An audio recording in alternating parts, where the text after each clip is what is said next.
Hello, everybody, and welcome to this month's episode of Part of Your World, Part of Your Broadway World Podcast. That's technically tired. Welcome to this month's episode of Part of Your Broadway World Podcast. Today's episode, we're talking about the Christmas Carol. There are different versions of the Christmas Carol that we will be covering actually for that. And stay tuned for our sponsor. But more on this later. By the way, today's sponsor is from Stevie Wicks Candle Company, and they just released their a couple weeks ago their Christmas line. So stay tuned for more on that. Today's special guest is you know you love him. This is Jake from the Average Intelligence Podcast. So let's welcome Jake.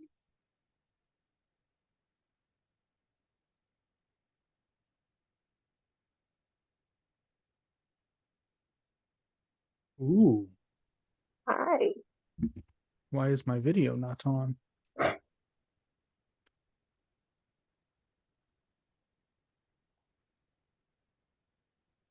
You look Christmassy. Well, it is a Christmas Carol, True. and it's December 16th. So, I know I wanted to do it yesterday, but my sister's birthday was yesterday, and I forgot. not a problem.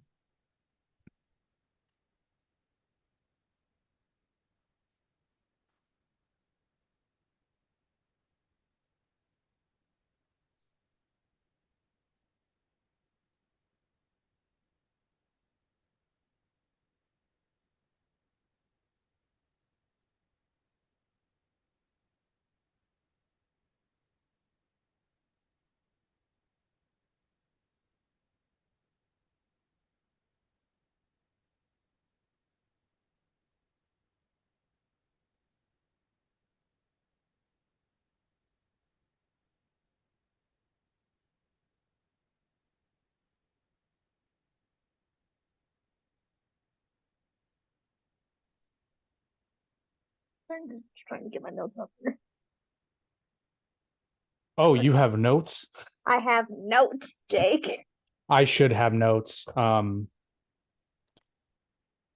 meant to. This week's been crazy, but No, I I have a, understand. I have a lot sliding. But I did watch all the movies, so I did my homework at least. Yeah, I'm ready to go when you are. I didn't. Okay. We'll cheat here. I didn't watch all the movies. I used Chat GPT. I think I may have missed one though because I didn't. Is there a movie version of A Christmas Carol too? I don't think Okay. so. Okay, good. I didn't see it. Mm-mm. Okay, everybody. Welcome. Like I said before, welcome to this week's this month. Well, this month actually, I'm gonna do it month by month. I'm doing it month by month. So welcome to this month episode of Part of Your Broadway World Podcast, and welcome my dear friend Jake from the Average Intelligence Podcast and the Arte Media Podcast. Hello. Uh, Merry Christmas. Merry Christmas. God bless us, everyone. How did I not know? How did I know that you were going to say that line? The infamous line from the Christmas Carol. I mean, it's kind of ubiquitous. Yeah. Yeah, true. So, a Christmas Carol. First of all, Uh, I want to get your opinion. What do you think? well, I had seen two of the three movies we're going to talk about, and I read it, and I'm actually ashamed of this. I read A Christmas Carol a long time ago. Um, I don't remember like the finer details of the novella because I read it when I was a child. Mm-hmm. But I mean, I know the story, but I was trying to remember certain things because I noticed some things in the various movies, and I couldn't remember if those were in the books or not. But we can talk about those later. I love A Christmas Carol. I think I think it oft gets misrepresented in Mm-hmm. its themes. and the like, particularly in today's modern day and age. You have to remember this is a story from the 19th century, when the Industrial Revolution was really going, and a lot of people had money that nobody ever thought would be possible, or I should say they were making money in ways that nobody ever thought possible. But there were also problems people never ever thought they would have.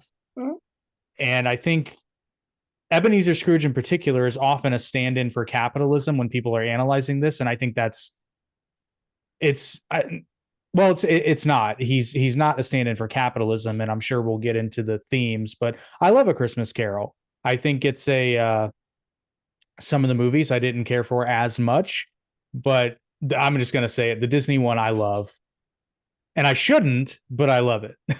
Like, there's so many reasons why.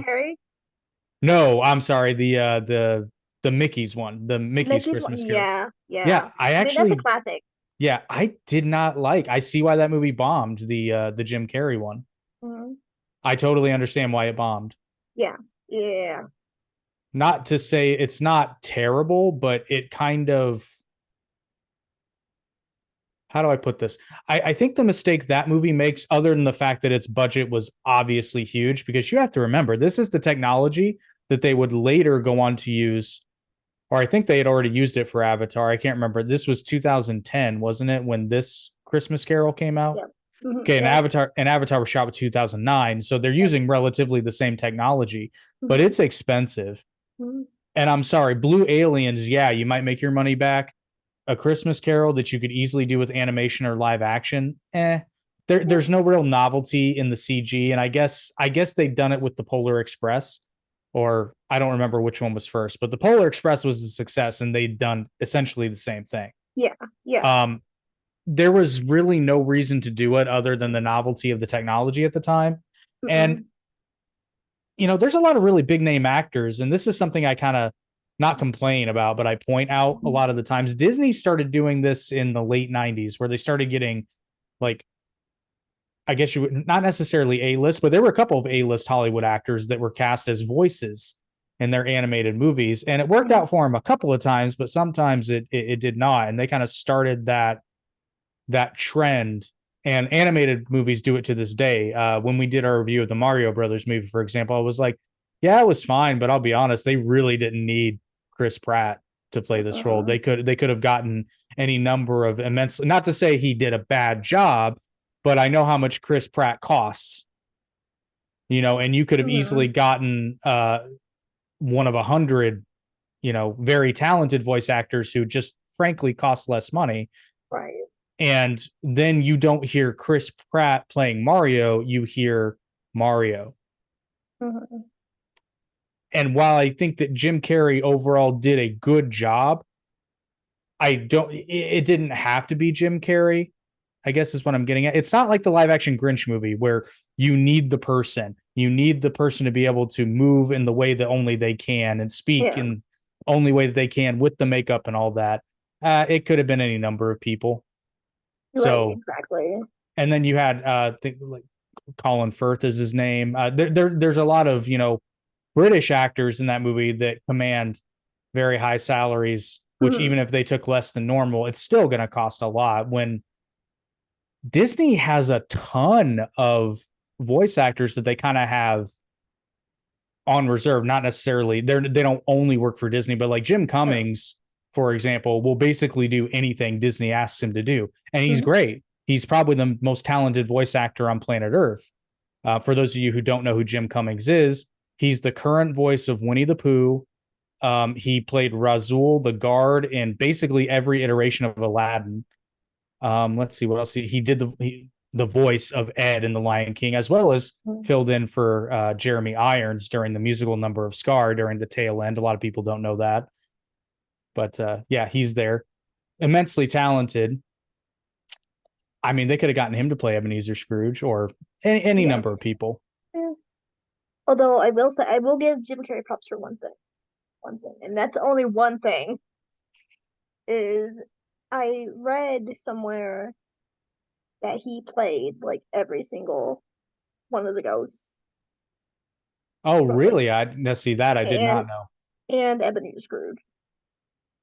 Oh, I'm not taking anything away from Jim Carrey. I'm just saying, like, this movie's budget was way too high for what it was, Yeah, and yeah, part of that was the A-list voice cast, which really didn't need to be A-list actors, yeah.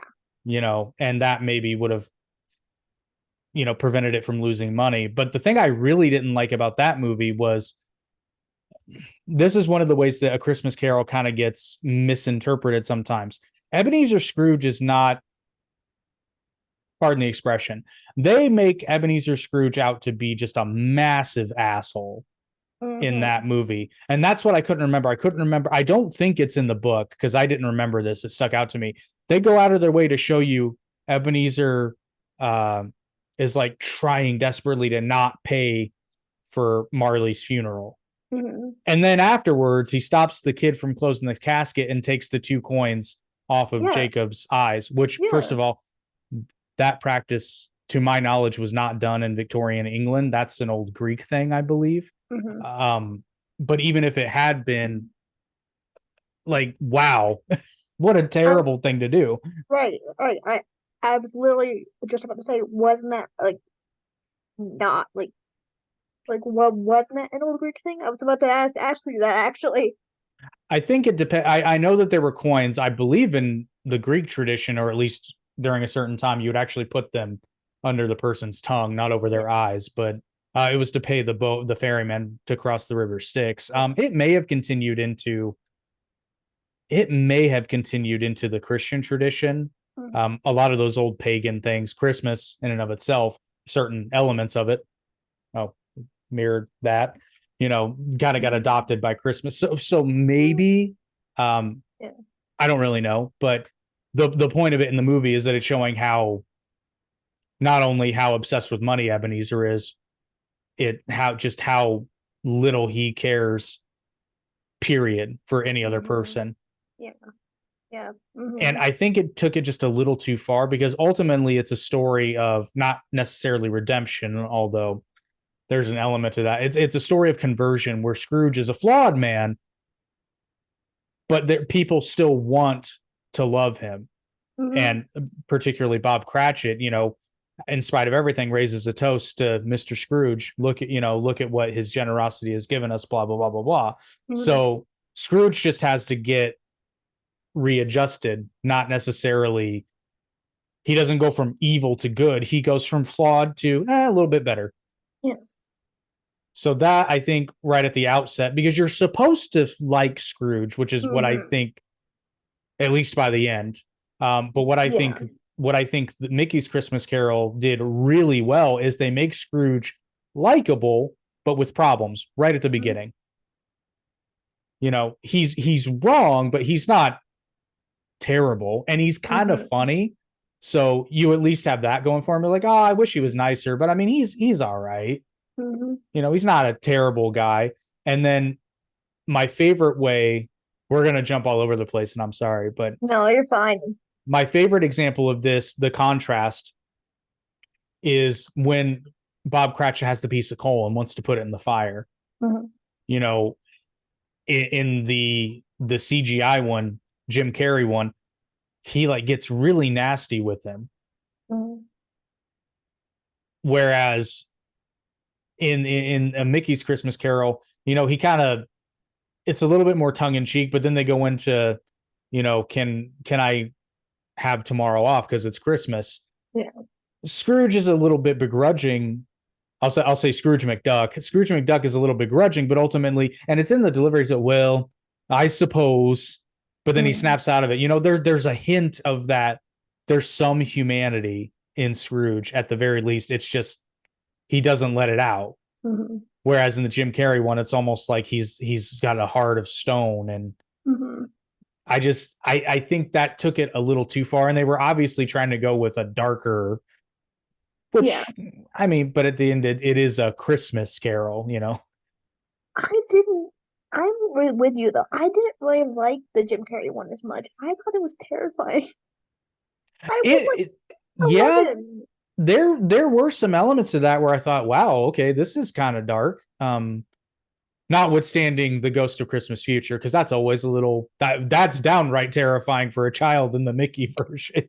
But, I will say there are definitely some horror elements in there that ultimately, and Charles Dickens says it in the novella at the beginning, this is now I can't remember. It's a Christmas ghost story. It's very much a haunting tale, but with a little Christmas flair. But the CGI it just seems like it was a little more terrifying because like the part where he goes up to the door to go inside of his house and then the ghost like comes through his doorknob and I'm like, oh, that terrified me. Like that made me jump. Yeah, I don't want to watch it anymore. There were a couple jump scare moments that didn't really work because of this story, but you could tell they were going for, like, when Marley throws the first safe through the door. They're doing that real, like, sound is getting closer and then it stops and then there's a sudden jump. So it's like, oh, they were a jump scare in a Christmas Carol, really? You're right. And I mean, the jump scare in that scene in the Mickey version, like that works. That's not scary. That's at least scary, but the Jim Carrey one is just like, well, and having Goofy play Jacob Marley is genius because it softens it up for the kiddos and it gives some comedy, which only Goofy can deliver. Yeah. And it's less scary and more like, it's kind of weird, but you still chuckle because, of course, Goofy has to slip on the cane. But it's a kid movie, so exactly, it's very much a children's version of a Christmas story, but it works almost too well. Like I often say about it, particularly this era in Disney, because I'm not going to lie, if you haven't seen it, there's recycled animation everywhere. This is right in the thick of when Disney was really doing that, but this also wasn't a theatrical release, and it is very much it feels like the Disney characters are putting on a production of A Christmas Carol. So it's, but it looks good. And the new animation is fantastic for considering, again, it's not a theatrical release. I mean, it has no business being as good as it is, but still holds up. Hear my list of like each version of like how I rank them? I think I know the answer, but it's probably same as mine. Oh, you know me so well. Well, I agree. Well, actually, you're going to be surprised, actually, because I just finished watching Estella Scrooge, which I will talk about in just a minute. Estella Scrooge, the Mickey Christmas Carol, the 1983, the 1983 version, and then the Jim Carrey version. All the way in the bottom. Well, I haven't seen Estella Scrooge, but the rest of it, that's my ranking as well. A Muppet Christmas Carol is another one. I hadn't seen it for a very long time, but I watched it. I liked it better than I thought I would. Rewatching it. I also didn't click that Michael Caine is Ebenezer Scrooge. Yep. And wow, he does fantastic. Yeah, I think he's probably the best portrayal of Scrooge out of the three, although it's hard to not love Scrooge McDuck playing Ebenezer Scrooge. It's the perfect blend of crabby, kind of funny, and then sincere at the very end. Yeah. But yeah, Michael Caine, which, no surprise, Michael Caine kills it. Yes. Particularly in the Ghost of Christmas Past scenes, which obviously when you're a kid, those don't hit quite as hard because you don't have when you're 8 years old, you don't have the ability to go back 20 years and think about it. And I can never remember that stupid little rat's name. Oh, Rizzo. Rizzo. Thank you. I don't know why I can never remember his name. Rizzo and Gun, that scene was hilarious. I was literally 50-50 on that whole element because sometimes I thought it was really charming and cute and funny, and then sometimes I found it distracting and kind of annoying. But I totally get why they did it. You got to have all the Muppets in there somehow. and then like and then like at the end where like the little version of Kermit is on Scrooge's shoulder, and he's just God bless us everyone, and I'm like, Yeah. Tadpole Tim. Tadpole Tim, yep. Oh, but yeah, it's like that one is way better. Like the Mickey one and the Muppet one are just way better to me. I don't like the I ones with mean, people. yeah, I respect what they were trying to do. It just didn't work, you know. No, It's kind of, and you know, it and is it what it didn't is. work. No, and it didn't work with the Jim Carrey one either because Oh, that's what I meant. Sorry, I was talking about the oh Jim Carrey one. oh yeah, yeah, okay, yeah, the Jim Carrey one definitely didn't work because I don't understand most of the ghosts that came like why why was there a candle person? I'm going to go out on. I believe that it's actually more book accurate, Okay, because good. because all of them do a pretty good job with the Ghost of Christmas Present Mm-hmm. and Future. So I'm gonna go out on a limb and say actually I can verify really quick because like I said, it's been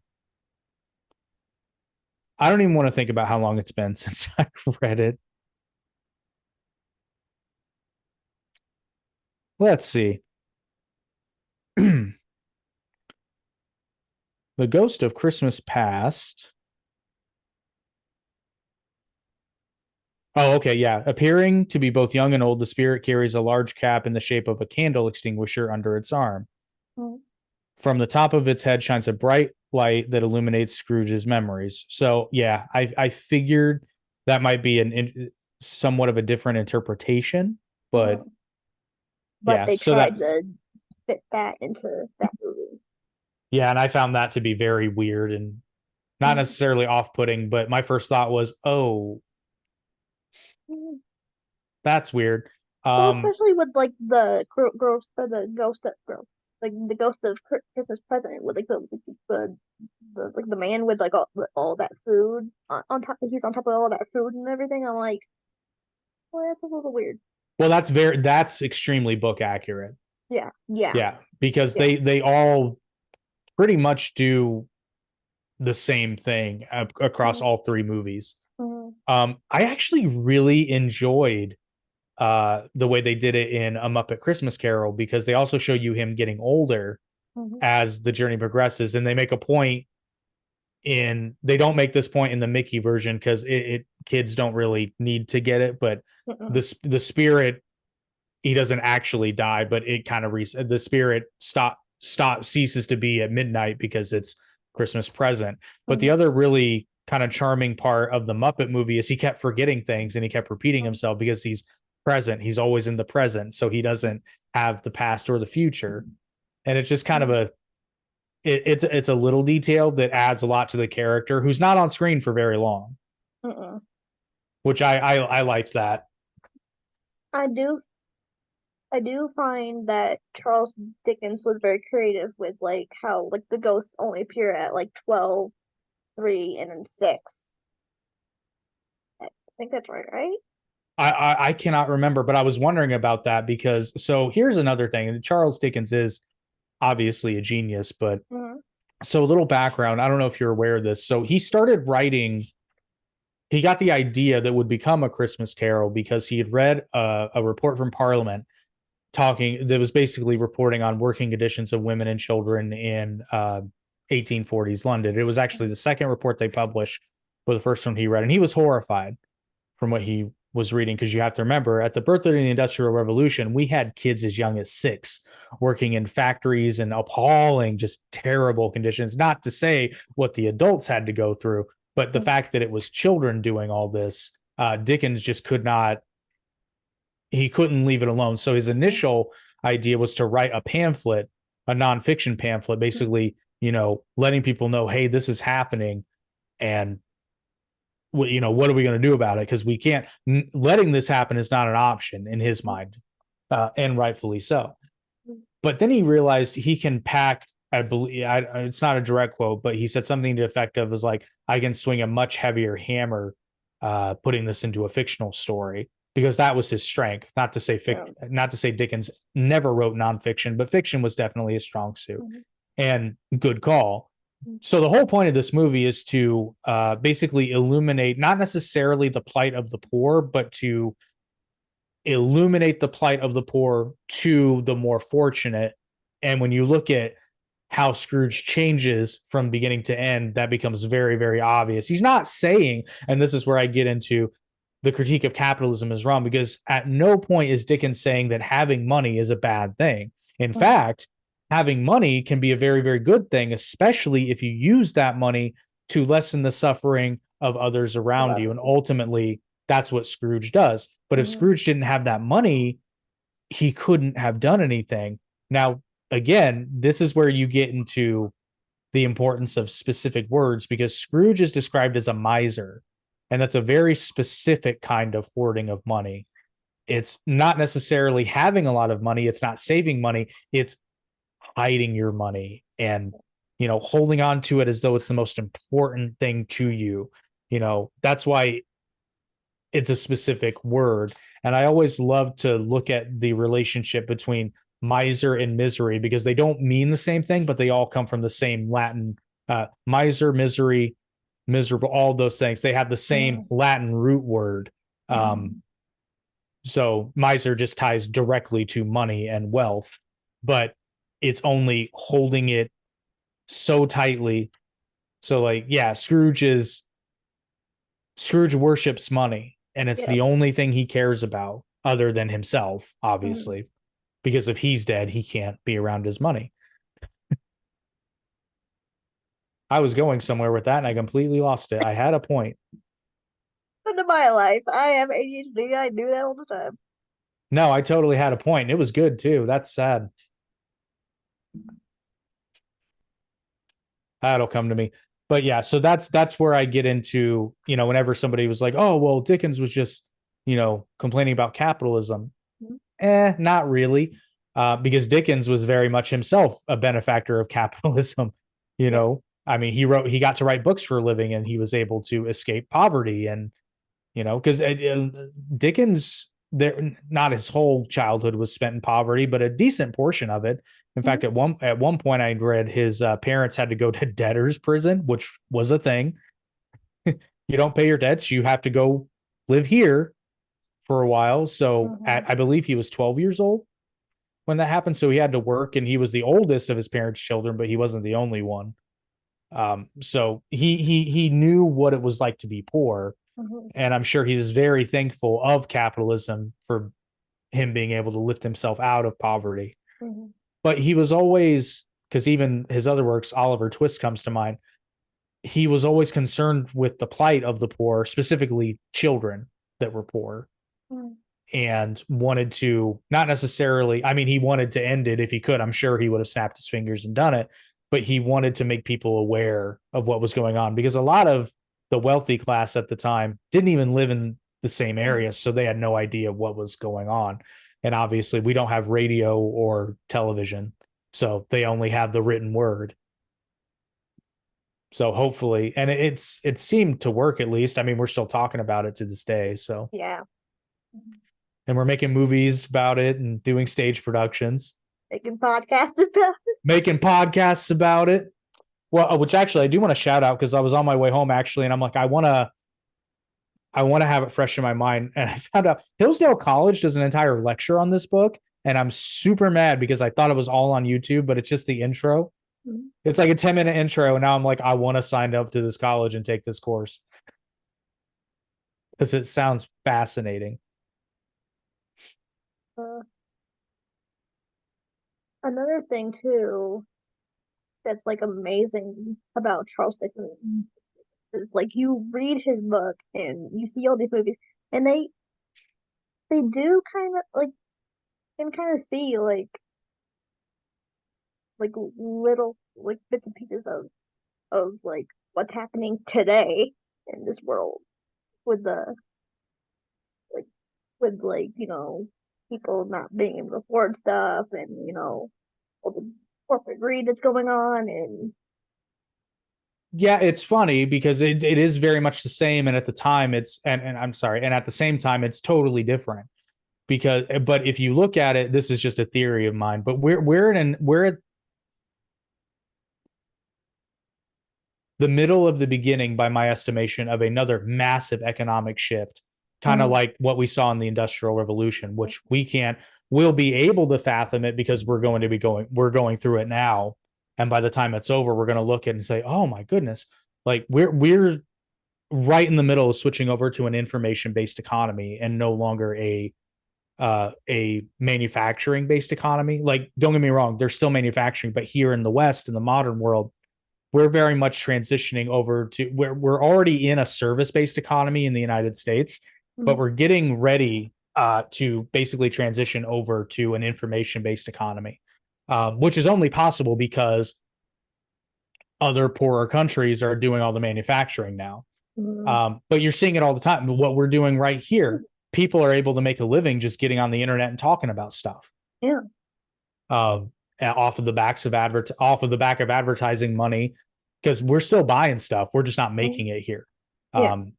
But we're able to afford to buy stuff because we're now trading in information. Yeah. You know, and content and streaming and all this stuff. And we're right in the middle of it.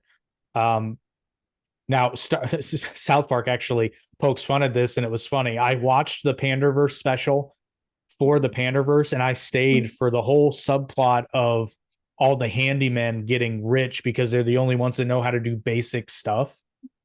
And I'm like, everybody else is laughing about it. I'm like, no, you guys don't get it. This is a horror movie because this is going to happen. Yeah. Like this is going to happen.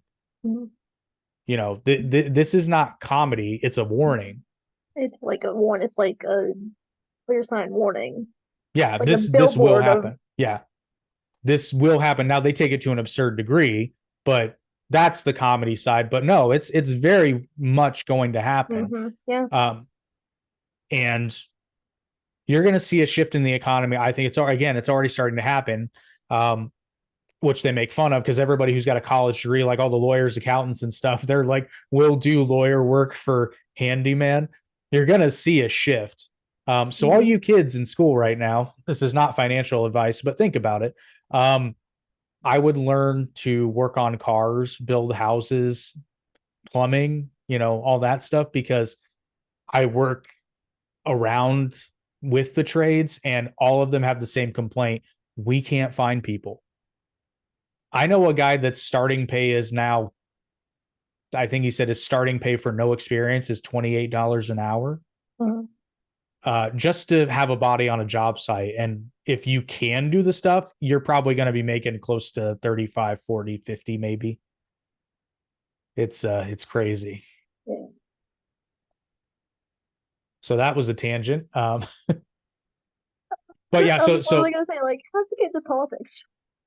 Well, it's not really politics. It is economics because it has it actually has very little to do with politics per se. Because these are often miscategorized as political issues, but these are normal economic processes, which is actually a lot more comforting when you realize that everything is just cyclical.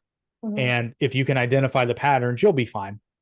You just got to do different things because like it's very different today than it was in the 1980s, because in the 1980s, that was the beginning of, if you want to be really successful, you should probably go to college after high school. And then any of us who were in elementary school in the 90s, it was very much drilled into our heads. If you don't want to be a loser, you have to go to college. And now a bunch of people are out of college and have some as high as master's degrees, and they sell coffee to pay their bills. So it's just an economic shift. But the point I was making is when Dickens was writing this book, the Industrial Revolution was in full swing. It was a bunch of new stuff, new processes, new situations that we had never had before. The cities at this time were not meant to hold that many people, which is why you saw, and these are natural economic processes. This is why you had entire families living in single room apartments. It was partially economic, but mostly it was because there just wasn't enough space yet. And rents went way up. I saw one figure that was saying that, Bob Cratchit in the book is paid 15 shillings a week, which the exchange rate doesn't matter, but because it's in the context of the book. Well, a nice home rental would have cost about 15 shillings a week. So he probably rents a 1-bedroom for about 6 shillings a week. So half of his salary, roughly, not quite half, but close to half, is going just to housing. And that's not food and all that. Thankfully, he doesn't have to worry about transportation because he walks to work. But, all these kinds of things that you think about, I mean, it kind of gives you some perspective because most people spend about half their income now on housing, but they at least have like enough space for them and whatever size family they have. Bob Cratchit has 6 children. So it's a family of 8 if you count his wife. Yeah. So, and they're in 1 bedroom effectively. And then also one that has medical issues, like he can't walk. Like they're gonna need like more money to help with him. And yeah, and it's also important to note too that it's not just about cost of care; it's also about the care that's available. Yeah, they could not. There's no way you could fix Tiny Tim. They don't tell you what his ailment actually is, but he walks with a crutch and he can't walk on his own. In Victorian England, in the 19th century, they can't fix that. Even if they could afford it, they can't fix that. So that's an inescapable plight that the Cratchits will have to deal with as long as Tiny Tim lives. And not to spoil anything, but there's a scene that it shows that what would happen if he didn't live. You can see his grave, and I'm like, that's also scary. Yeah, and that's one of the more confusing parts of the story to me because the way it feels is the spirits are essentially telling Scrooge that if he doesn't shape up, Tiny Tim's going to die. And I'm kind of like, I'm not saying that's not true, but there's not enough solid evidence that that's the case. But I guess the whole point is to scare Scrooge straight. So I guess that's not really important. But holy, that's horrifying in the Mickey's Christmas Carol. Yeah. He's like, whose grave is this? Why, yours, Ebenezer. And then it just literal hell. To say that scene scares the crap out of me because then he falls to his death, and I'm like, okay, did he just do that? It's probably the scariest of the 3, and that's saying something because the Jim Carrey movie's in that conversation. Yeah. I'm like, okay, so does he just do that? Does he just scare children? Oh gosh, you but can't tell me that Disney didn't scare children. You can't tell me that. Scared the crap out of me when I was a kid. Yeah, scared the crap out of me when I was a kid. I'm not gonna lie. Oh, a lot of older Disney movies did that though, and I kind of missed that because they weren't afraid to. Because by the end of it, everything's okay, and I think when that's the case, a little bit of those elements is more than okay because you have to show that there are actual stakes. Then you have the Black Cauldron, which is just depressing. But yeah, I didn't see the Black Cauldron until I wasn't quite 30, late 20s, and I'm watching this. I'm like, I totally see why this movie flopped because I'm expecting a Disney movie, and this is just awful.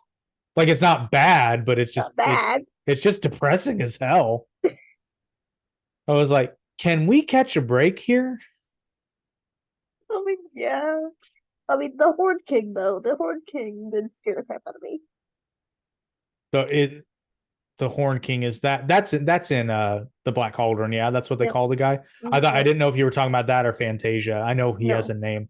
No. Although I don't know if he has a name. I know he does. They just don't say it in the movie. But yeah, that's terrifying too. In no eyes at all, just a skull perfect. I'm like, what is Disney doing to me? Oh, I mean the monster in Fantasia. Oh, the monster in Fantasia. Yeah. Oh, I think he does have a name. It's like I know he does. Let's see. It's Chernabog. That sounds right.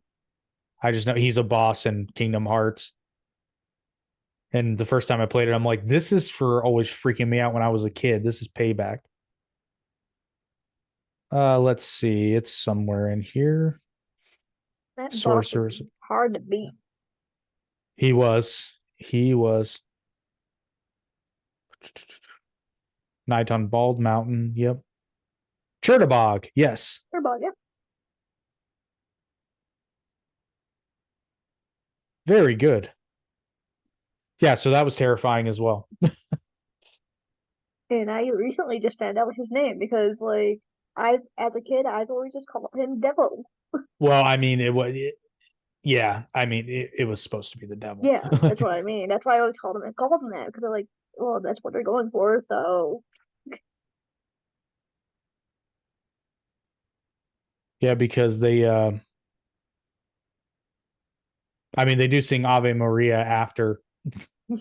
So I mean, it's kind of.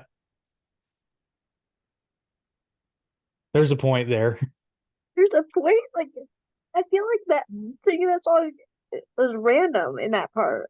I don't know why. I just feel like it's like a random place to put that. Oh, well, I mean, the entire movie's random, but Yeah, true. I mean, the whole point of that is, they're doing as they please until the church bells ring. Yeah. Okay. And then it goes into Ave Maria, and it's all about the salvation of God and all that good stuff. Mhm. So that, I guess, that would be the point of it. But yeah, that's horrifying for a child. Much like Pete, who kills it as the Ghost of Christmas Future. My God. Yes. Yes. Yep. Only has one sentence of spoken dialogue, but They should have done Pete better. I swear. Just do him justice. Don't give him one line. well, the Ghost of Christmas Future doesn't speak, so Yeah, true. Okay. it's Yeah, it's a true. it's a character thing. Mhm. Oh, Going back. I remember Sorry. I remember the point I was going to make. Aha. So Dickens, it's one of the things I love about him, because Dickens is very accessible, because while he is obviously a Christian, he incorporates elements into his stories that aren't overtly like, it's not like Jesus. It's kind of like, Jesus, you know. But one of the things, there's a lot of threes, and threes a very, very, very important number biblically. Mm-hmm. And that's why I really wish I knew the hours for sure, because that would be very, I believe it's 9 p.m. and then the Ghost of Christmas Present ends at midnight, because then it becomes Christmas Day. And then I think the Ghost of Christmas Future is 3 a.m. Mm-hmm. I'm not sure though. I wish I could remember. Because I thought it was like midnight, 3 and 6. For what reason? Well, they go out of their way to say that the Ghost of Christmas Present ends at midnight, but let me see if I can find this. Carol, because it would not surprise me one bit.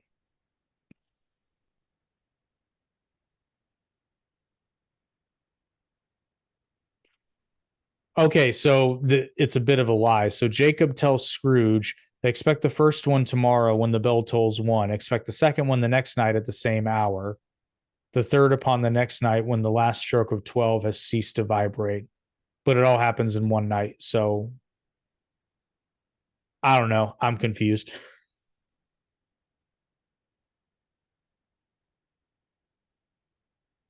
Okay, this might. When did the ghosts visit Scrooge?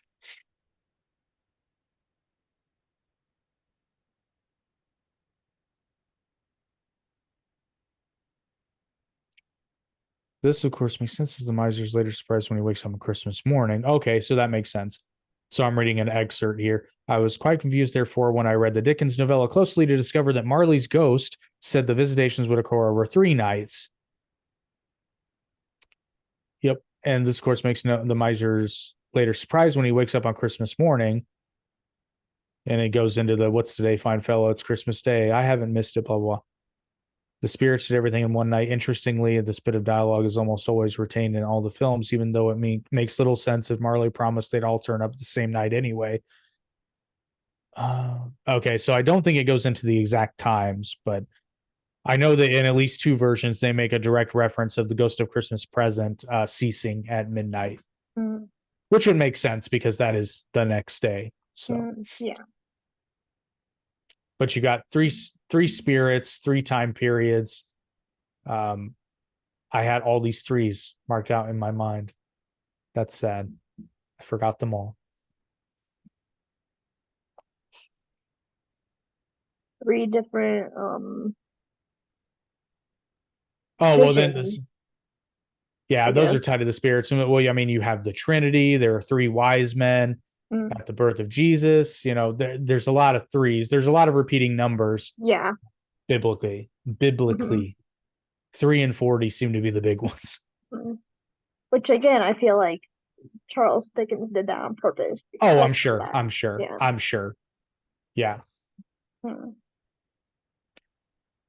Which technically there were 4 spirits if you count Marley, but I always count Marley as the The pre-spirit. preparation. Yeah, the pre-spirit. The pre-spirit.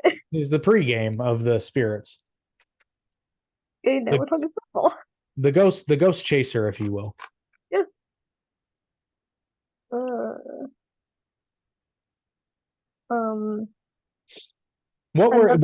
What were some elements that you liked from the Jim Carrey one? Because I don't want to say like, I don't want to act like it was a terrible movie. I'm just saying out of the 3, it was my least favorite. Yeah, I mean, me too. I do think it was beautifully made, like beautifully in the sense of like the scenery. I was just about to say the scenery's gorgeous, and this Yeah. is so little, but the snowfall in that Yeah. movie was Mhm. my absolute favorite. And like how they look, like how the people look, how Scrooge looks, how the ghosts look, how the townspeople look, like they all look fantastic. I actually hated Bob Cratchit's character design. I was like, Why? well, I was like, can we make this guy look any more like a loser? Like a weird little loser? Like, I don't know. I didn't like it.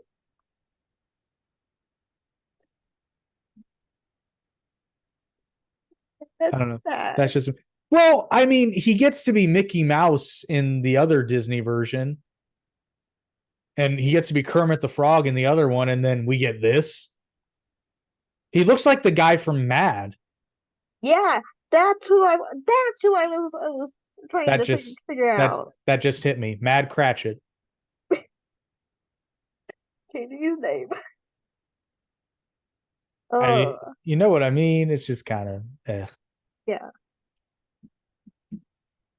Well, and then in the Estella Scrooge version, which I'm gonna switch to the Yeah, Broadway because I saw I you post about that, and I'm curious because I'm intrigued. it is amazing. You're gonna love it. It's amazing. You should watch it. Yeah, I saw you tell you can please tell everyone and me again where it's streaming because I do want to watch it. Okay, it's streaming on streamingmusicals.com. Streaming musical. So what is streamingmusicals.com? I'm Um, intrigued by this. streamingmusicals.com is where they you can like watch, you can pay for like different musicals, I believe.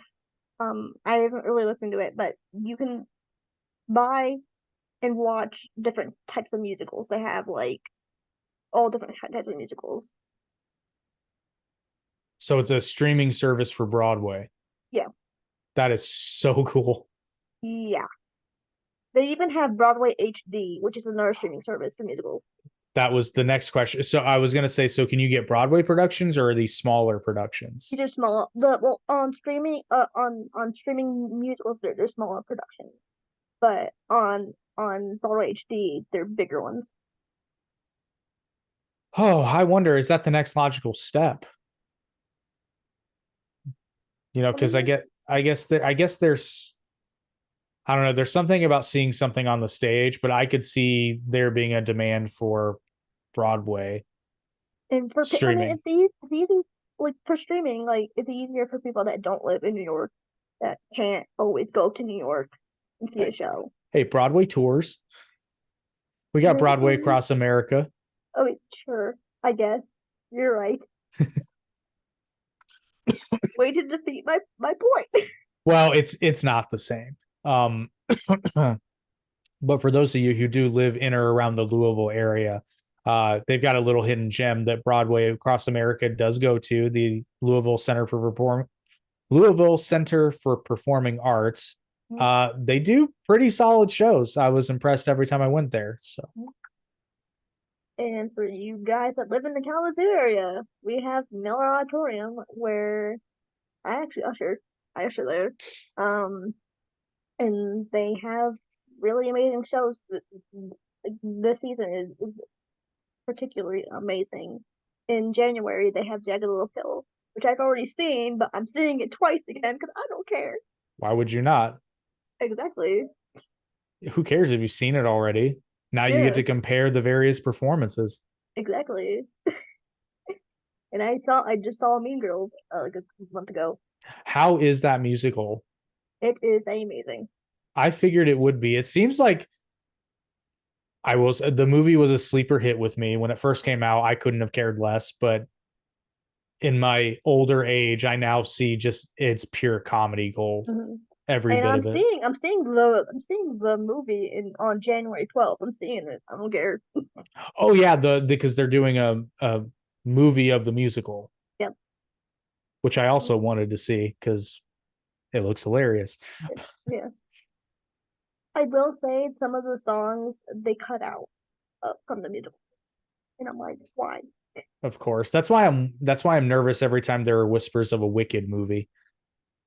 Well, and actually, that just reminded me of a point. But before we started here, I read something that said they cut out some of the songs because that way it can appeal to the non-musical lovers.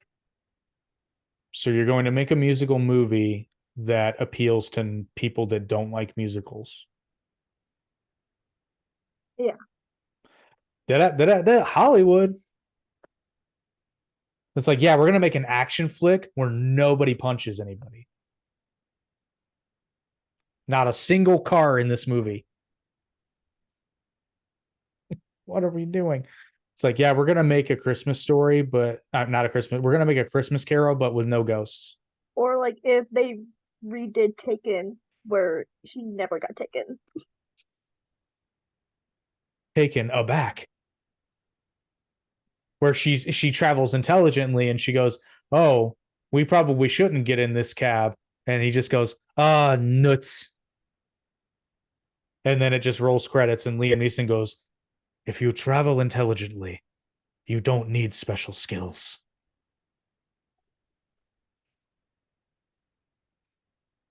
That should air in airports, actually. Somebody should recut that movie and then just get like AI Liam Neeson.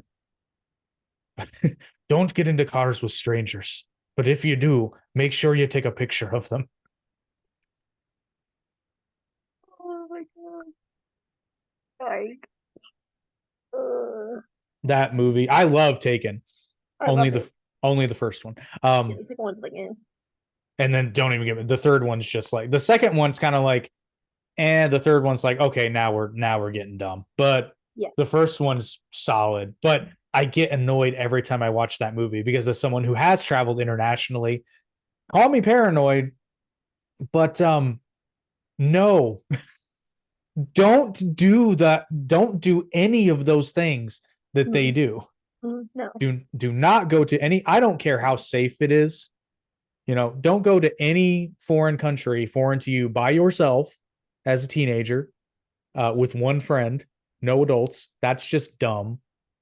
Don't get into car rides with strangers and don't tell them where you're staying.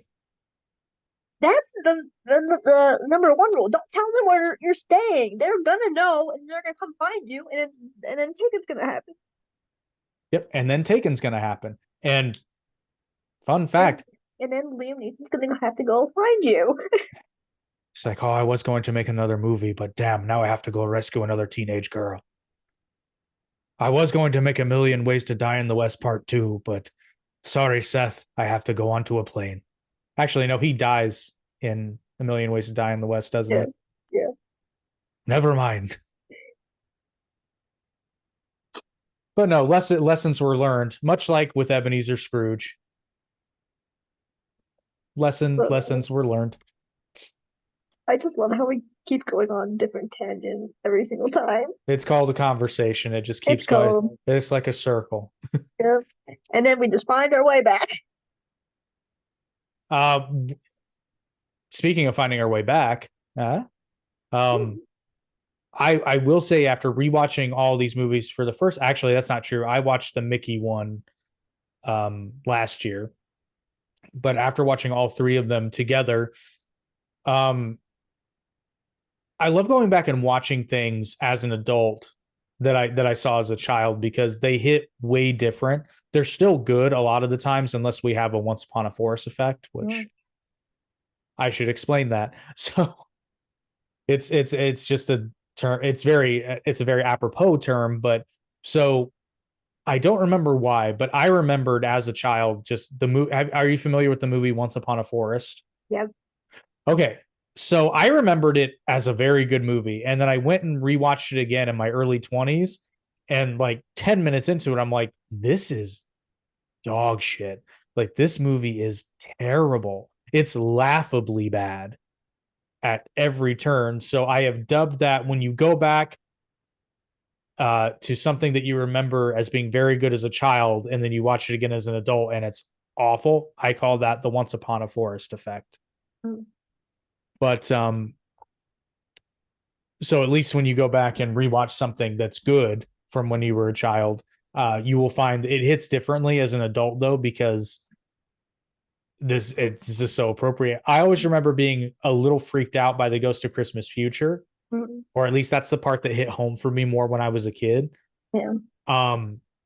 It was the Ghost of Christmas Past in every single one, because Scrooge has to go back and not necessarily see all of his mistakes, although mistakes were made, but he gets to go back and kind of relive a lot of that pain from his childhood. And I will say the Jim Carrey one really hit that. Muppet Christmas Carol did it too, but the Jim Carrey one really hit on the solitude and the fact that, at least as far as Scrooge understands, his father hated his guts. Like, and that's rough for a kid. And I can kind of speak to that, not getting too personal. My father didn't hate me, but when you have not necessarily a bad relationship with a parent, but an absent relationship with a parent, when you're young, you think it's all you. You think it's your fault. So I'm sure Scrooge internalized that, and it caused, at least, well, they say as much. It's kind of the starting point for how he becomes the way he is, and then various other things happen. But yeah, and actually Michael Caine, one of his best scenes when he's telling the spirit to take him away, he doesn't want to be here anymore. And it's like, as an adult, that hits so much harder than it did when I was a kid. Because again, when you're a kid, you don't have the ability to look back 20 plus years and remember those things. And I think it would be very interesting to do that, because we remember, but to go back and have to watch it happen in real time, I think it would be very different than what your memories are. I could pretty well guarantee it. Yeah. Which is why it's a fascinating scene in every one of those movies to watch Scrooge have to relive it. Even in the Mickey one, they do a good job. They just condense it. Yeah. And they kind of leave out, if I remember correctly, they leave out the school stuff entirely, and they kind of go straight to just a younger adult Scrooge meeting. Gosh, what's her name? I can't remember. The girl that he was going to marry, and then is it no, it's not Eloise. Maybe it is Eloise. I know what you're talking about. I just can't think of her name. I think it might be Eloise. Although every time I hear the name Eloise, I always think of that episode of that 70s show where Red thinks back to when he was a kid and his girlfriend breaks up with, oh, Eloise. My life is over. When I think of Eloise, I think of that Eloise at Christmas time, or whatever it was called. But the kid in the hotel. Oh, that's what came up when I searched Eloise Christmas Carol. So I guess it wasn't Eloise. Hmm. Ooh. Scrooge's fiance. Belle. Belle. That should have been obvious. I just realized that, like, using another Disney princess's name for a Christmas Carol. Well, technically, A Christmas Carol came first. Yeah. Oh, true. True. But there's a section of Beauty and the Beast that takes place at Christmas time. So, and the Beast is kind of not so much a miser, but he is miserable. He's got a lot of money. And ultimately, by the end of the movie, he learns the value of loving his fellow man.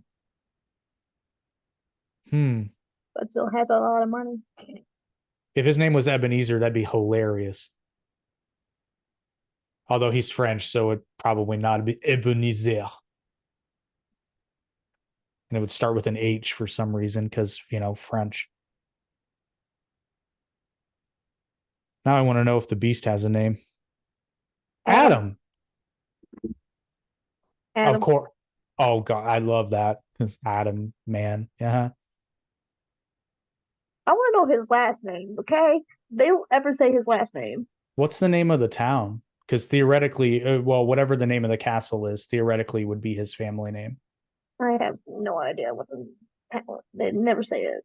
Adam Fictional, because it's a fictional town. Oh my god. I'm just gonna bark every time we go on a tangent. Like, how many tangents? Oh, it's a good thing I don't have a shock collar for when that happens, because I'd be dead. or at least I wouldn't be able to move anymore. Just everything would be shot. Do that to you. Oh no, that'd be awful. Speaking of Christmas time, I'm just gonna take a whiff. I have mine. Have you? I started off with with talking about it, saying that I was gonna talk more about later. So actually, it's gonna be a good segue because you just sniffed yours. Oh, I've got two. Actually, I've got three, but one's a custom one that I'm burning right now. You haven't burned mine yet. I was waiting till after. But so like I said in the beginning, this podcast episode is sponsored by Stevie Wicks Candle Company. They have their Christmas line out right now, and I am holding cookies for Santa, which like smells ridiculously good. It actually smells like cookies for Santa. It does. It does, and I don't know how they did that, but like, I can actually tell you, it's soy wax holds scent oil much better. And you can also put more in, so the scent throw is significantly higher. But this one in particular, there's a handful of the scents that are just super duper strong. This and blueberry muffin are like so strong you can literally just open the candle and put it on the other end of a room, and it's the same as lighting. But yeah, it's very good, and I usually don't like those kinds of smells, but that one's up there for me. Like, distracted by just sniffing it and stuff. Like, excuse me, I was sniffing my candle. But yes, after your first experience with Stevie Wicks candles, what do you think? Give them the honest verdict. I love them. They're my new favorite candles. Like, I've never had candles. Like I never, like, we don't have candles. Like, so we never really lit them. So this is like my first candle ever. And I'm like, I love these so much. I need more candles. Well, fortunately, you got yourself a box, so you've got candles to last you for a while. Yeah. So visit steviewicks.com today and get your candles. And if you subscribe to the monthly subscription box before December 31st, you will get your box of Christmas candles. Even if you subscribe on December 31st, you'll still get your box of Christmas candles.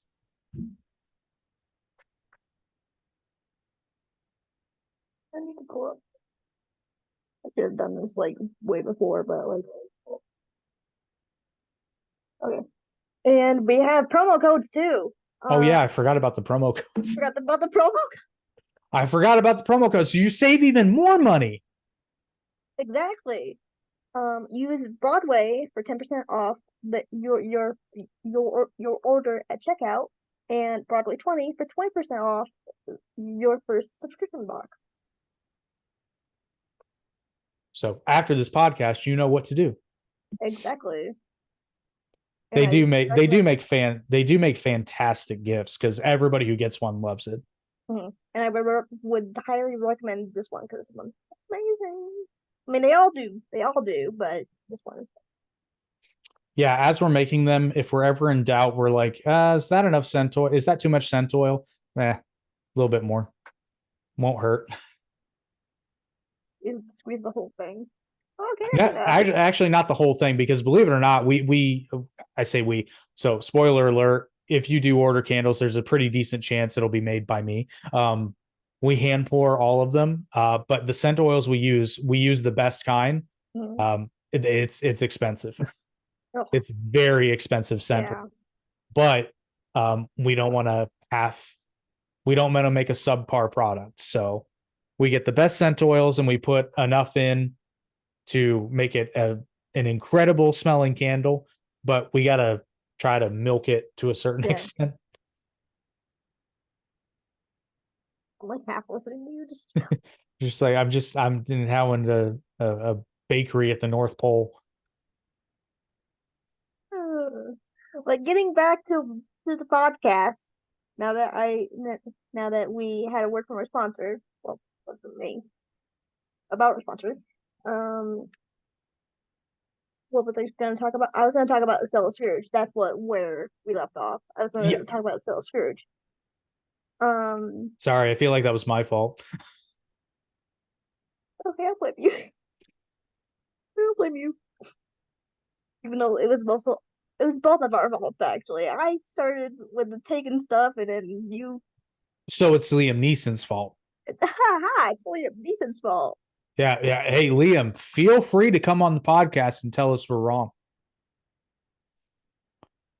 He just like comments on my on the video, and it's like goes off. I don't know where you are, but if you retract what you said about me, that'll be the end of it. But if you don't.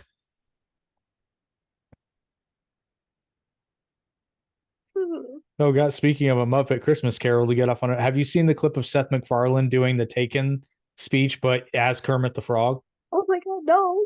He did it. It was on the Graham Norton show. He's like, "I don't know who you are. Oh, I don't have one. Yeah. But I don't have money. But what I do have are a very special set of skills."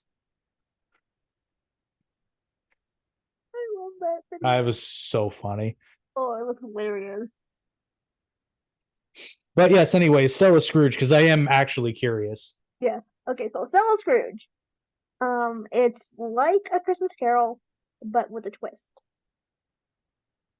It follows Estella Scrooge, which is Scrooge's great granddaughter, actually. I already found a plot hole, but go on. Okay, well, I'll ask you about the plot hole in a minute. Because I'm curious. And instead of at like the poorhouse, like where Scrooge, like, well, is it a bank that Scrooge works in? It's a counting house, so he's an old school money lender. Yeah. So instead of a counting house, she works in a multi-million insurance company, kind of, for like healthcare and stuff, and she charges people like millions, like the same amount and doesn't and the healthcare isn't really that good. So just like Scrooge, she kind of nips people. She nips people in the butt, kind of with what she does. And then on the other side of town, there's a hotel called Hart House Hotel, where her old friend, who she actually fell in love with as a kid, works at a hotel, and like there's all these different characters. There's actually, fun fact, Dawkins is a character from one of um Dickens' old books. I don't know I can't remember which books, but Dawkins is another Charles Dickens character, and she is played by none other than Lauren Patton. Um, so the whole cast is the whole cast is formed of Betsy Wolf, who was in Waitress, Lauren Patton, who was in Jack and Will Pill. Um,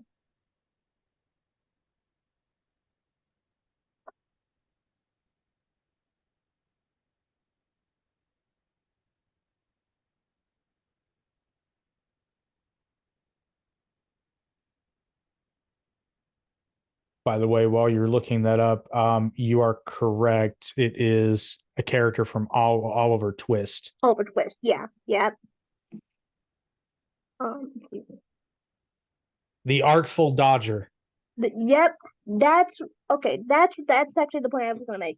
So I'm gonna make that real quick before I tell you the cast. Dawkins is a character from the is the Artful Dodger from Oliver, and that's who Lauren Patton kind of plays. Is that wait, hang on. Whoa, just had a Disney epiphany here. What? Isn't the dog's name in Oliver and Company Dodger? Yep. Did not. I even saw that. How'd you know that? No. Didn't even. Not sure if I should feel clever or stupid. Probably stupid. Because I know obviously Oliver and Company is Oliver Twist with animals.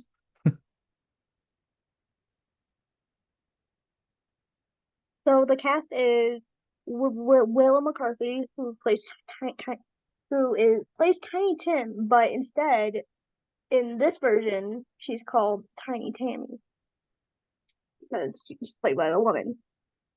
So and then Mr. Myrtle, played by the incredible Patrick Page, and Roseland is Smike, who is a different character. So he plays like kind of the receptionist of the hotel, kind of. Lauren Patton is Dawkins. Betsy Wolf is Estelle Scrooge. William Humans is Bagstock. Danny Bernstein is Ebenezer Scrooge. Megan McGinnis is Betty Cratchit, which is Cratchit. Stand in for Bob. Yep. Yep, stand in for Bob. Although it's kind of weird because I think if I remember correctly, Bob is her husband. I wonder if they just never gave her a name. I don't remember. And then Brooklyn Shuck, who was an Annie, is young Essie. Carol Carmelo is Marla Havisham, which is her character is a little evil. She plays he's she plays Betty Whoop's character, Estelle Scrooge's aunt, because her parents, die in the movie, but they never they never talk about it until the end. And then we got Phoenix Best, who doesn't have a thing. Sarah Litzinger, who is Sissy Jupe, which is one of the ghosts. Tom Niels is Deadlock, and then Adam Haplin is Bob Cratchit. Oh, by the way, I looked up and found that Mrs. Cratchit is her first name is Emily. Emily Cratchit. Okay. In A Christmas Carol, I'm not sure. Christmas Carol, yeah. So I guess she does have a name. Actually, I think her name is Emily in this one too. I was gonna say that would make sense. Yeah. So Estella Scrooge essentially, like I said, owns like this $1 million company. Is like greedy, is just like her great uncle or grandfather, and then it goes to where like she visits the Hart House because goes to tell the owner of the hotel, like, hey, we have to essentially tear your building down and everyone's gonna be homeless because we need to build another $1 million company because I need more money, basically. And so then she gets caught in the snowstorm. She has to come back, and then she stays for those 3 nights for that one night. And it kind of follows essentially follows the story of Scrooge.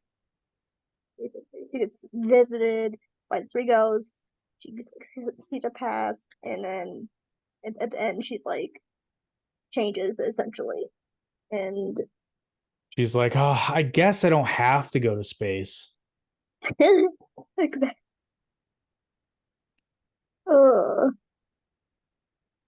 And then by the end of it, like, and it's essentially a musical. I'm not gonna lie, it's essentially a musical because it premiered in 2020, right when COVID happened, and everything was shut down, and Broadway was shut down, and I was in the corner kind of crying. This Broadway was shut down,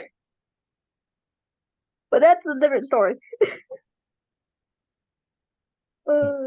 That's a different Carol. Different Carol. It's a Christmas Haley Carol.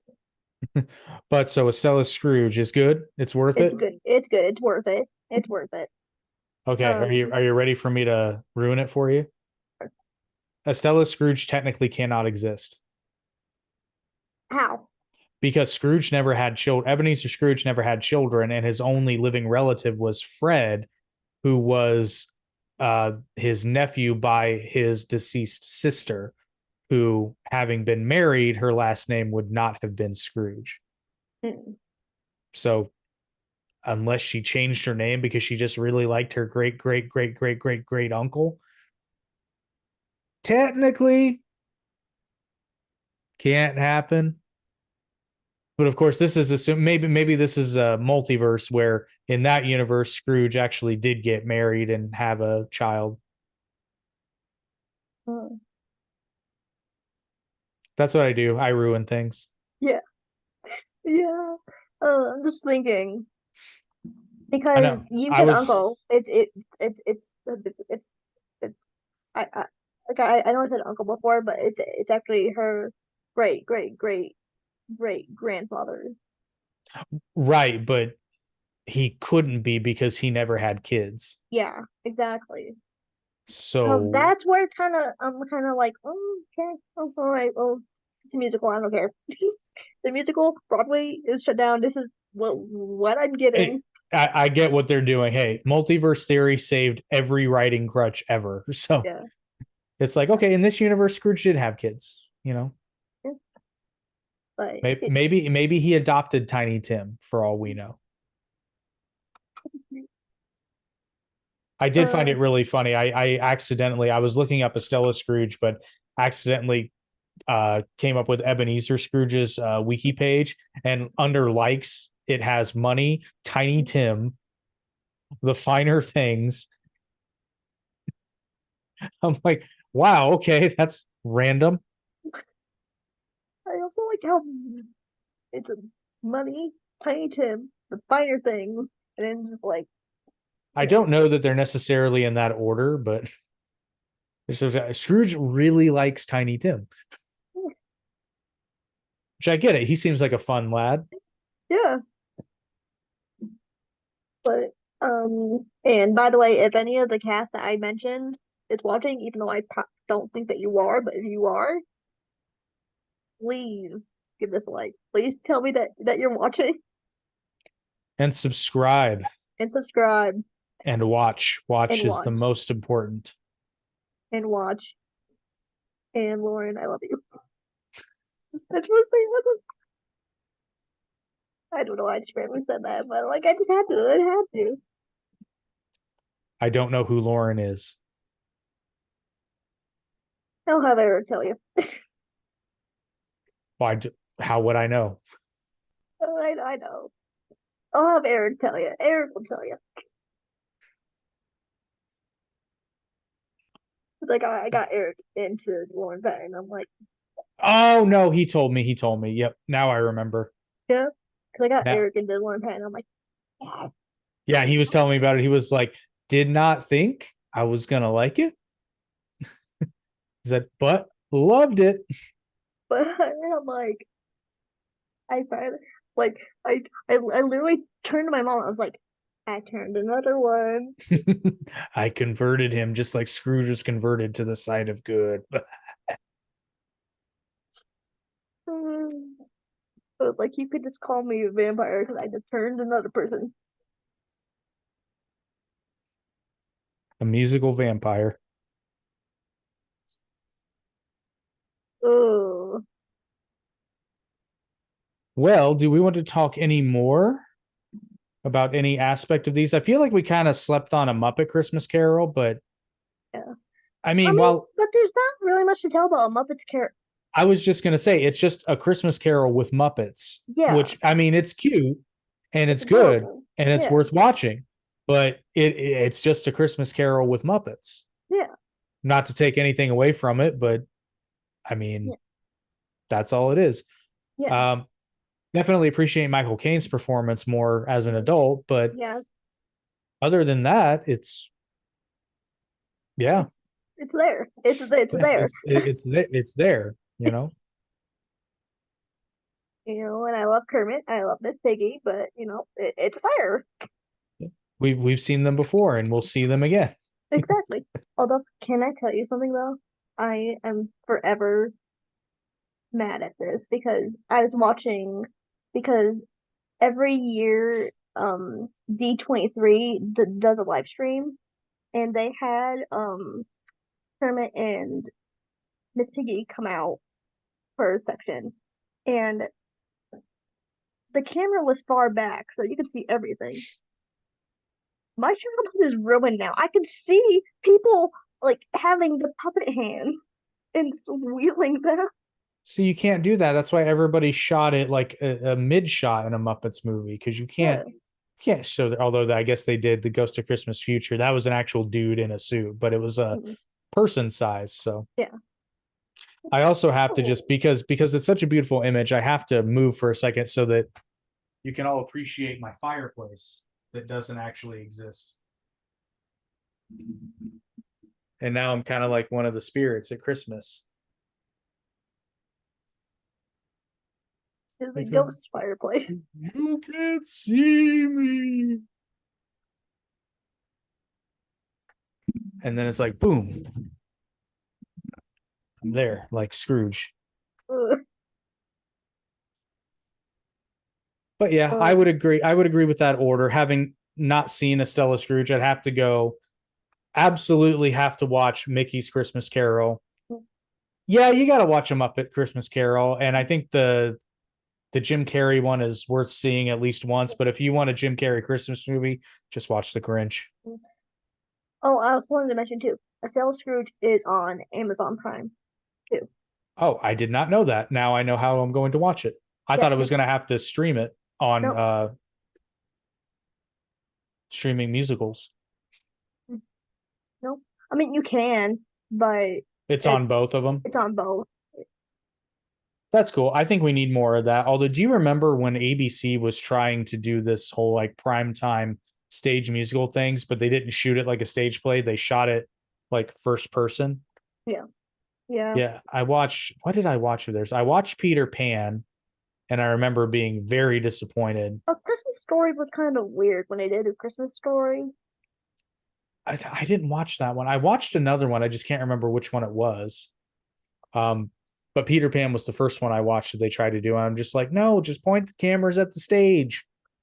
Don't do this whole like follow them around. Grease. Then it's They did Grease too. I'm like, yeah, I refused to watch that because that was after. No, it wasn't because it was Grease. That was after I'd seen two of these, and I'm just like, okay, they're not shooting it like a stage play. Like, although it was funny because at the end of Grease, there was a scene like where they all come out, they all come out, and like two of the dudes is like riding a go-kart kind of, and he hits the curb, and he could like it was just so funny that he hit a curb. And, like on live television, you fucked up. You hit a curb. that's live television. Yeah, I do remember with the Peter Pan version, it was Allison Williams, and I'll never forget because when I saw that she was being cast, I'm like, huh, wonder how she got that role. Because her father was an anchor for ABC News, so I did love History Live. History Live was a movie. they did that on ABC as well. Mm-hmm. Yeah. Oh, well, maybe. I just wish they would have changed it. Just get like I get using multiple camera angles. That's the whole point of it being television, but shoot it like a stage play. Yeah. Like you can zoom in and all that good stuff, but don't have a don't change the camera angles like that. I'm kind of waiting until they like do A Christmas Carol. I want to see that. I want to say I've seen a stage production of A Christmas Carol, but honestly, I don't remember if that's just my mind playing tricks on me, if I actually did, and I was just very young. Mm-hmm. So I need to. Especially Estella Scrooge. Once you watch it, you and like if you end up watching it, text me because Oh no, I will watch it. I don't know when because I'm so behind on my Christmas viewing stuff because I still got a list of movies that I have to watch before Christmas because I watch them every year. Yeah. If you do watch it, text me how you like it because I want to know. Oh no, I'll let you know. I'll definitely watch it. Yeah. But I really do feel like that could be a stage musical. Definitely. And I really want it to be. Well, produce it. Okay. You're like, okay, I'll get right on that with all of my money.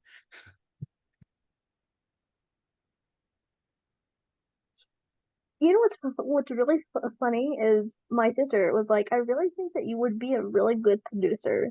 I think you would be a really good producer in the limited time that I've known you. Yeah. Well, because so here's the thing about producers. They don't get enough credit, and I mean film and stage producers, but probably in this context, probably more stage producers because it is a very creative role, but it's also like you have to be creative on how you bring the show to life. Yeah. And you have to find a director that shares your vision and can bring it to life along with you.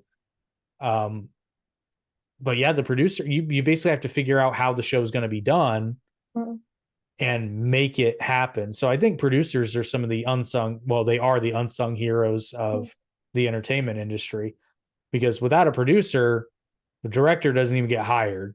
Yeah. And directors are prima donnas and I don't particularly like them generally speaking. So, because they're all like, I'm a director and I wear a scarf, even though it's 98 degrees outside.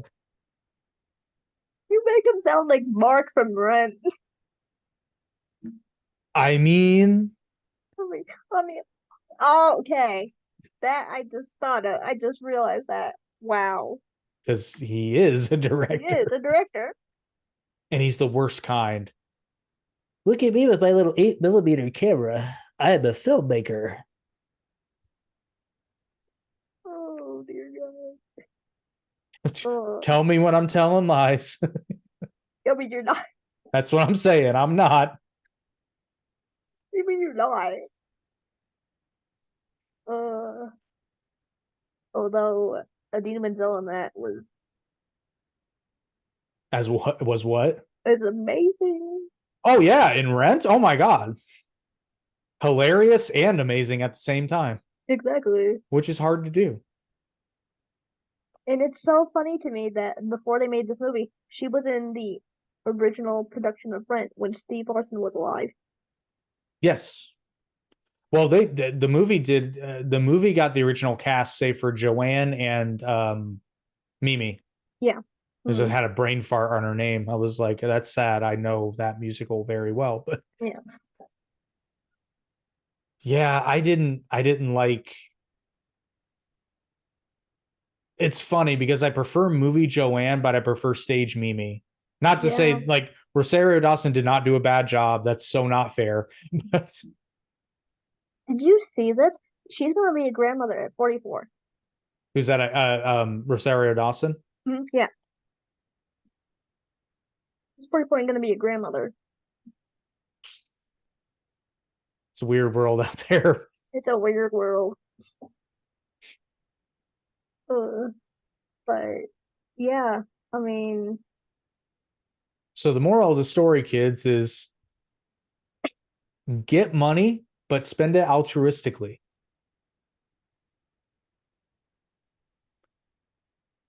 And what is it? And Merry Christmas and God bless us, everyone. okay, guys, that's the end of this episode. I'm sorry, it's at the end. It got a little off the rails here, but that's what we do here. So, And make a ton of money and buy a ton of candles for all of your friends and family this holiday season.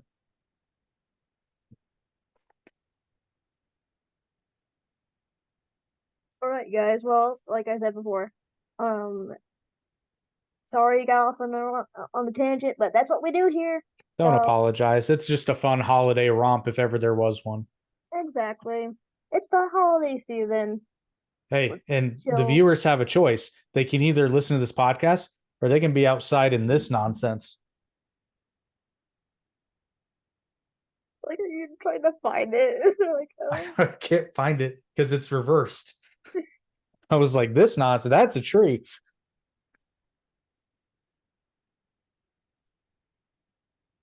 It's live television, folks. It's live television, folks. I'm not gonna edit this either, so Why would you? This is gold. this is gold. So, third time to charm a dude's outro. Hey, it's another 3. Hi. So this is the outro of Christmas Future. Oh God, who's gonna die? Oh wait, nobody actually died. Okay, We're good. We're good. we're good. We're Nobody's good. gonna die. Don't listen to this one. Don't listen to this one. No one's gonna die.